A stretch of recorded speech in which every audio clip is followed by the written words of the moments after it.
Isang high-value individual ang naaresto ng Bulacan PNP sa sinagawang anti-illegal drugs operation kung saan nasamsamang mahigit 3 milyong pisong halaga ng hininalang shabu.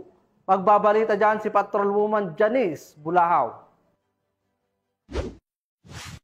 Patuloy ang maigting na kampanya ng pulisya laban sa ilegal na droga matapos maaresto ng mga tauhan ng Santa Maria Municipal Police Station ang isang high-value individual sa ikinasang bypass operation sa barangay Caypombo, Santa Maria, Bulacan.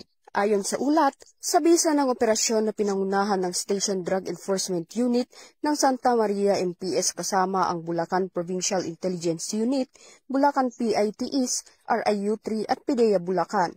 Agad na inaresto ang suspect na si alias Louie, 48 anyos, residente ng barangay Caypombo, Santa Maria, Bulacan.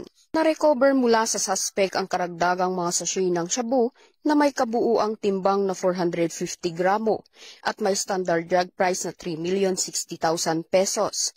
Agad na dinala sa Santa Maria MPS ang suspect at ang mga ebidensya para sa wastong dokumentasyon at pagsasampa ng kasong paglabag sa RA 9165 o Comprehensive Dangerous Drugs Act of 2002. Ang nasabing operasyon ay naisakatuparan sa ilalim ng pamumuno ni Police Lieutenant Colonel Mark Louie M. Sigua, hepe ng Santa Maria MPS, bilang tugon sa direktiba ni Police Brigadier General Ponce Rogelio I. Peñones Jr., Regional Director ng Police Regional Office 3, upang paigtingin pa ang kampanya kontra ilegal na droga sa gitnang Luzon. Ang matagumpay na operasyon na ito ay matibay na paninindigan ng Bulacan PNP na wakasan ang operasyon ng mga sindikatong ng droga at mapanatili ang kapayapaan at kaayusan sa lalawigan. Mula dito sa gitnang Luzon, ako ang inyong PNN correspondent, Patrolwoman Janice Bulahaw, alagad ng batas, tagataguyod ng Balitang Pulis.